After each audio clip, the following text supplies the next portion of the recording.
Hello, I'm Bob the Booker and welcome to our channel. Today on my International Booker Prize nonsense, I'm going to be talking about Stillborn by Guadalupe Nettel, translated by Rosalind, Harvey. And just, as a basic thing, I loved it. I think it's safe to say. I'll go a little bit into some spoilers later in the video, but the initial part should be relatively spoiler-free. But yeah, basically, I think I started pretty strong with the International Booker. I already had this book around, so I was like, fine, let's read it. And I was just really mesmerised by everything it does. I think it's an incredible book. I think it's deeply powerful. I think it's gorgeously written and structured and everything like that. And I'm going to talk a little bit about that. So the core story in this book is that we have these two women who have been friends for a very long time. We have Alina and Laura, and Alina is this sort of is somebody who really wants kids. She's been thinking about it sort of more recently. She's in a place in her career where she's maybe thinking, okay, now I maybe want to have kids. Laura, or Laura, I think she might well be, has sort of made the decision to get herself sterilised and to not be able to have kids. And so between the two women, obviously already there's this sort of dynamic of how their relationship to motherhood might be quite different, or relationship to even just the idea of having kids. And Alina becomes pregnant and is suddenly faced with quite a difficult decision. And this part isn't a spoiler because this is so early into the book, and kind of the key premise that we'll kind of go into.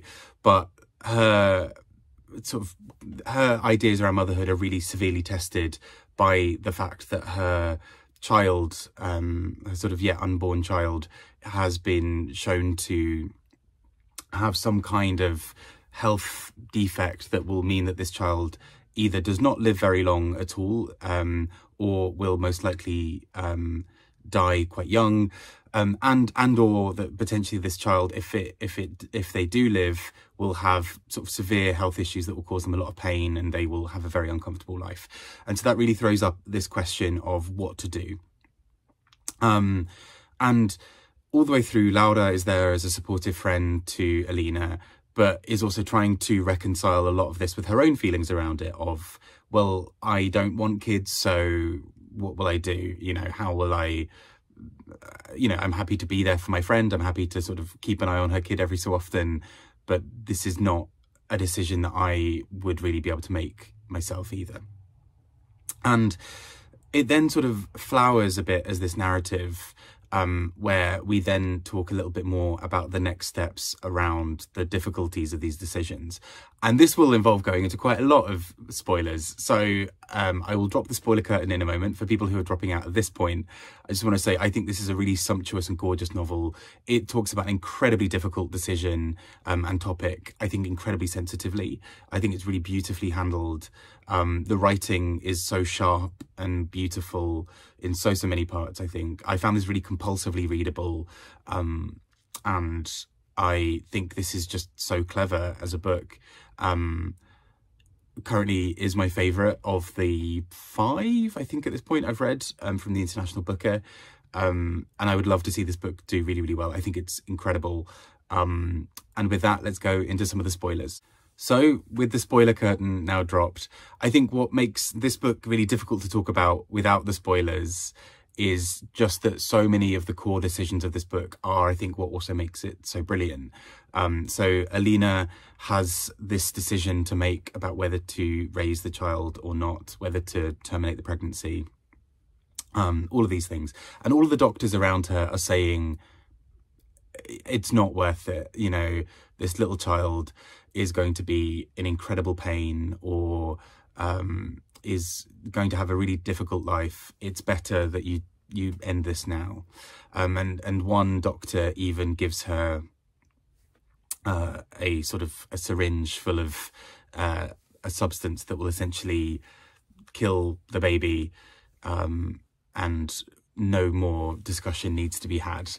It's incredibly brutal in that sense that, there are so many really horrendous decisions that have to be made within this book by the characters.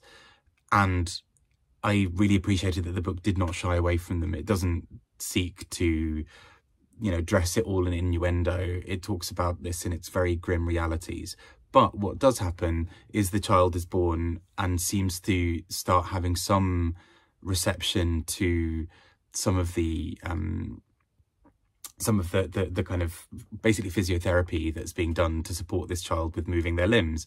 And actually, as this child is getting slightly older and slowly growing, Alina suddenly sees that she's, in her mind, she's made this right decision in continuing to support this life, because she can see that now the child is going to be able to do, or to have a slightly more normal existence. But what I think is particularly complicated then within that for her is that she has gone through this emotional roller coaster herself. She has gone from, oh my gosh, we're pregnant, this is going to happen, to, oh wait, no, I'm basically not going to have this child. It's better for me to carry this child to full term, because then that increases my chance of getting pregnant again, and this baby will not happen. Then she, because of that, because she's essentially resigned herself to the fact that this child is not going to live, when the child does live, there's this strange sense of hope where she's gone from assuming that she's not going to have a child and not really preparing the bedroom for the child, or not really preparing her life to have this child in it, suddenly does have this child again. And particularly a child that requires a lot of care and attention, even more than you know, a child not born with the sort of the health issues that this child has. And part of this then also leads to Alina having this strange relationship to people who are supporting her. So there is a nanny who she is convinced is sleeping with her husband. And so she starts to build up this terror that this is all happening. And meanwhile, Laura, who's this sort of other, you know, in many ways is our main character. We hear most of the things about Alina through Laura. And the really interesting things I think about her, therefore, are kind of how she then relates to this as somebody who has absolutely decided that she does not want children. So, for example, she notices a pigeon nest outside on her balcony. And so she starts to watch as this mother pigeon keeps on kind of coming back to look after its young. And she is, you know, at first ready to clear this pigeon nest off of her balcony, but thinks, actually, no, there's an egg here, there's a live being, let's support it, and let's sort of leave them as they are. And so she watches sort of from a distance this sort of miracle of life. But equally, she notices in her own building that her neighbour has, you know, is really struggling with raising her son, and is often either, you know, finding it way too much and is leaving the house and abandoning the child, or is screaming at this poor child. And so Laura also takes on some kind of role of looking after the son. And within that, she then occasionally gets read by other people as being a mother, because she's walking through town with this child. And so she starts to experience a little bit of what it might be like to be a mother. And I think this is where this book is really clever, because, again, although on the surface, you know, a conversation about do you want to be a mother, do you not want to be a mother, is one that has been done a lot in a lot of books, I think the way this book so candidly looks at it in a really interesting way. It's not done in that way where, you know, there's one character who's like, I love kids, I really want loads of kids, and the other person who's like, I hate them all, they're all awful. There's much more nuance to it than that, which I think is where this book really shines, that there's a subtlety to the ways that Laura feels good about there being a community around her, while still acknowledging that she does not want a child herself, that she's interested in this idea of life and a community of people bringing up children and raising young, but has also made the decision that she does not want children herself, and is very clear on that.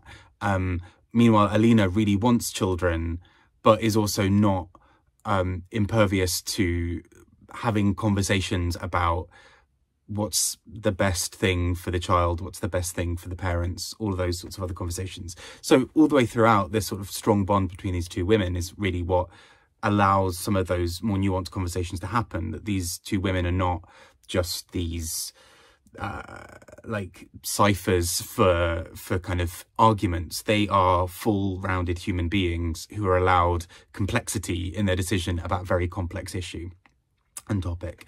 And I think that's where this book really strikes, really sort of shone for me in its beauty and its power. It allows proper discussion of something very, very complicated, and it's only 200 pages long. So this book very quickly gets through some very serious topics, but I think handles them with such weight and poignancy that I think this really marks it out as being something very special for me. So I loved this. I think it's a stunning, stunning book. I'm so glad that it has been published. I'm so glad I read it. And I'm very, very glad to see it on a list like the International Booker, because I think it deserves a really wide audience. And I think it's so intelligently done. That's basically my review of this book. I realised obviously this has been much heavier on the spoiler section just because of the nature of this book.